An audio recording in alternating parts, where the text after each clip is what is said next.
Was the God of the Israelites defeated by the Moabite deity Chemosh? And did the authors and redactors of Kings know this, admit this, and subtly cover it up within 2 Kings chapter 3? While an initial reading does seem to support the notion, the information in this video is going to completely alter how you view Israel's defeat within this passage. By the way, guys, I'm Brad. I'm a PhD candidate, and on this channel, I explore the fascinating world of mythology as it relates to the biblical text. I'll provide a very short overview. This story seems fairly straightforward, and for that reason, it is very problematic. God promises the Israelites a defeat over the Moabites, even calling this, quote, a light thing in the sight of Adonai. By the way, remember that verse. It's important, and we're coming back to it later. And just when Israel has the final city surrounded, with Mesha, the king of Moab, inside, this Moabite king offers his son and future heir as a burnt offering on the city wall. And then a great wrath falls upon the Israelites, and they withdraw from the city and they return home. And thus, it appears that God's words through the prophet Elisha do not come to pass. Now, a popular explanation for this is that the biblical author is having to navigate a very difficult and problematic event in the career of the prophet Elijah, where Elisha seemingly prophesies wrong, or Adonai simply loses the battle. But in the end, the author seems to admit this, although he appears to greatly downplay the significance of this event. And some have linked what is known as the Mesha Inscription, in which the king Mesha, from this story in 2 Kings, credits his patron deity Chemosh with driving the Israelites away. And ultimately, this is what is viewed as the Great Wrath from 2 Kings 3:27.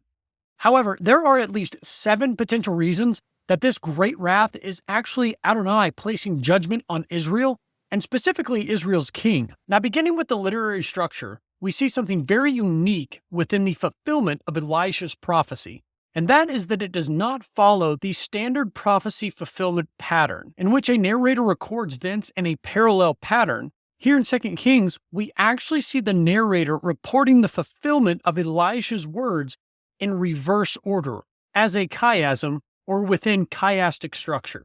And this reverse order of events sets the reader up for a surprise. And furthermore, in verse 24, which is the verse immediately preceding the fulfillment of the prophecy, the narrator uses the Hebrew word nikah 3 times to describe how the Israelites had attacked, struck, and were destroying Moab. However, in verse 25, the narrator suddenly changes the word from nikah to haras when describing Israel overthrowing.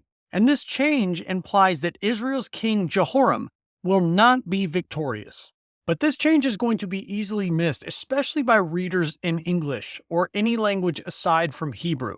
And even in Hebrew, the change is so subtle that the reader might not be picking up on what the author is leading toward. And at this point, the reader is likely under the impression that the author is building up for a word-for-word fulfillment of the prophecy. That is until they are met with a surprise at the very end of verse 25. When the final city seems to almost be taken, it is only the slingers that surround and strike, or nikah, the city. And this is ultimately building toward the idea that Israel and King Jehoram will in fact not be victorious, but rather that the prophecy given to Elisha was intentionally deceptive. And to examine that, we have to go back to 1 Kings chapter 22, where this same type of deceptive prophecy and enticing occurred. And this is the story of King Ahab's defeat. What makes this story relevant to the prophecy of Elisha is that King Ahab's defeat and ultimately death come at the hand of a prophecy from the prophet Micaiah that does not materialize. And to provide additional detail on this, Micaiah is called in to King Ahab. Micaiah tells him in 1 Kings 22 verse 15 that the Lord will give the victory. However, King Ahab is a little skeptical of this, and he calls Micaiah out. And Micaiah proceeds to tell Ahab of a divine council throne room scene in which it was decided that Ahab would be enticed to go out to battle in order to lose the battle. And this is what it says starting in verse 20. And the Lord said, "Who will entice Ahab, that he may go up and fall at Ramoth Gilead?"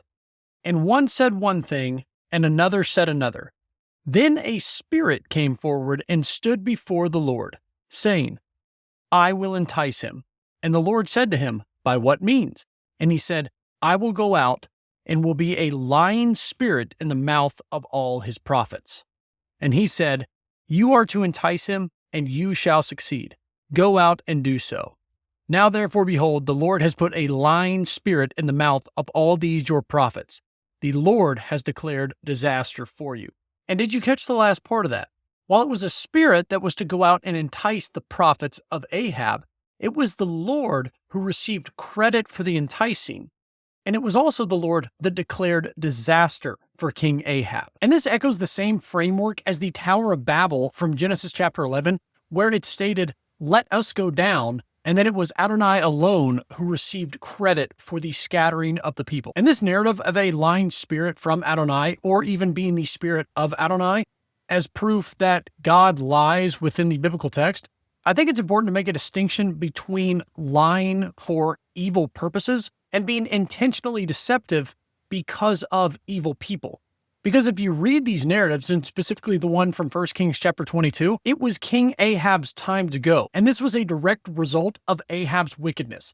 In fact, twice in 1 Kings, in chapters 16 as well as 21, it describes how evil he was. Chapter 16, verses 29 and 30 mark the beginning of Ahab's rule, and verse 30 summarizes his rule by stating that Ahab, son of Omri, did more evil in the sight of Adonai than all who were before him. And in chapter 21, verse 25, it said, There had never been anyone like Ahab, who was firmly committed to doing evil in the sight of Adonai, urged on by his wife, Jezebel.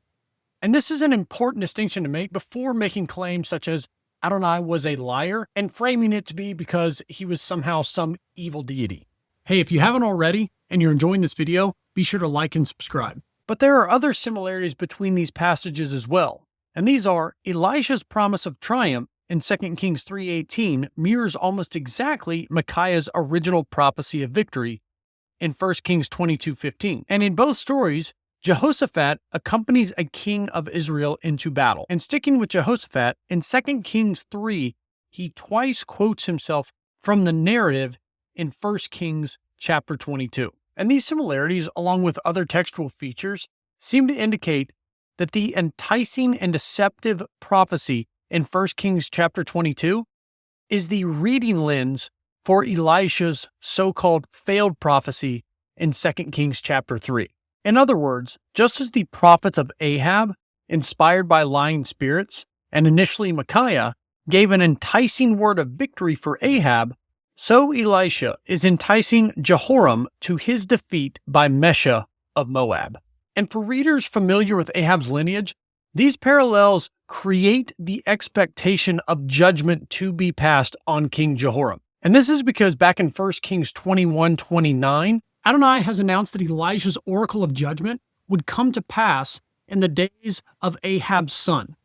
And his son is Jehoram. Now, if you remember the verse from earlier in 2 Kings 3:18, where it stated, This is a light thing in the sight of the Lord. He will also give the Moabites into your hand. This is where that verse comes full circle. And rather than this being one of the most problematic points of this story, in reality, it becomes one of the most compelling clues to indicate that Elisha's prophecy was intentionally deceptive and that Jehoram will not be handed a victory. And that is because the word in which we get the English translation light thing is the Hebrew word kilel. And this word was used one chapter prior, not to describe an easy thing, but to describe a curse on a group of young princes who were heckling Elisha. And if you're not familiar with this story, this is when the prophet Elisha is traveling to Bethel. And on the way, it says a group of small boys came out of the city and began heckling him, although small boys or boys really is not a good translation here at all, and that's why I referred to them as princes earlier. This group of individuals begins heckling Elijah, saying, Go up, Baldy, go up, Baldy. And his response in 2 Kings 2:24 is that he cursed them. He kileled them in the name of the Lord. And 2 she-bears came out of the woods and tore 42 of the boys. Now, these 2 female bears tend to get all the attention in the story because of what they do. However, the link here is that this word kilel is used here to describe a curse. And in chapter 3, it is translated as, "This is a light thing in the sight of the Lord." And the linguistic connection here is that chapter 3 is drawing on this curse from chapter 2. And therefore what we have is more evidence to support the idea that this was not going to be a victory for King Jehoram, but rather, in this instance, he's not only being enticed, it may also be that Elisha is cursing him just as he cursed these 42 individuals in chapter 2. Now, there's another interesting point here that I have seen brought up before from Elisha's speech, in which he is speaking on behalf of the Lord, and that is that the Israelites failed because they violated the commands of war outlined in Deuteronomy chapter 20, verses 19 and 20, by chopping down trees that produced fruit. But I think there's a couple issues with this view.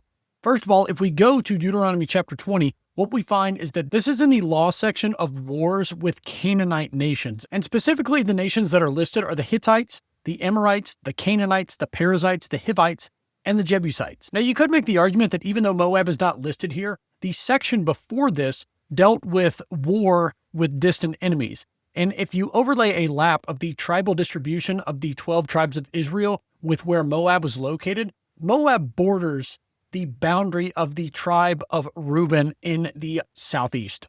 Now, given that Moab is not listed, the textual data does not seem to support that. But even if we grant that, the argument that could stem from that is that Adonai here is commanding Israel to do something that he has strictly forbidden them to do within the book of Deuteronomy. And so it's essentially a case of Adonai being mischievous or even deceptive. However, there's another interesting textual note to make here, and that is that at this point in the speech where it states, "You must chop down every productive tree," and the NET or the NET translation notes this, and that is that here Elisha places the object first and uses an imperative verb form. The stylistic shift may signal that he is now instructing them what to do rather than merely predicting what would happen.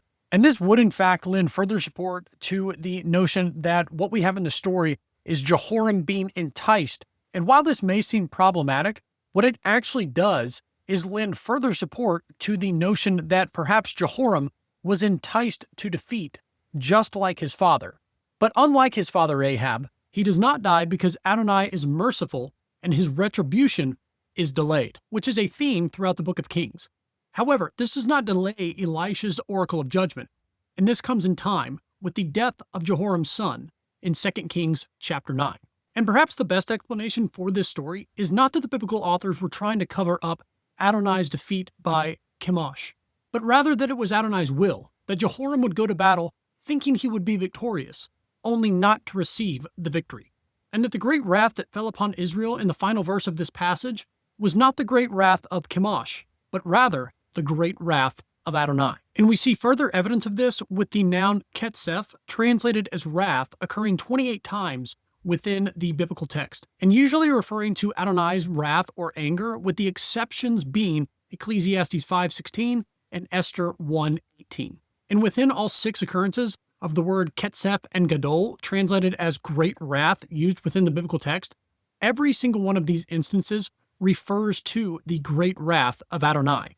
And therefore, within 2 Kings 3:27, it would make little sense as to why this would be the only instance in which this phrase does not refer to the divine wrath of Adonai. And one of the goals of this video has been to demonstrate that there are numerous good explanations as to why this divine wrath is the divine wrath of Adonai, with perhaps the strongest and most recent being from the textual data itself, in which the only occurrences of these two words, great wrath, appearing together within the biblical text refer to Adonai's wrath in all other instances. And therefore, it makes sense here in 2 Kings 3 as well. And additionally, this also appears to be a classic 2 birds with 1 stone, because Adonai is in fact passing judgment on Israel's king, while at the same time dealing a major blow to Moab, not necessarily within the victories described in battle, but in what we read in the final verse of chapter 3, and that is that the Moabite king Mesha sacrifices his firstborn son that was to succeed him on the throne. But hey, I want to know what you guys think. Let me know in the comments below, and don't forget to like and subscribe, and check out my other videos and playlists on biblical mythology. And you can start by clicking this link right here for a video that YouTube thinks that you're going to like. Thank you all so much for the support, and I will see you in the next video.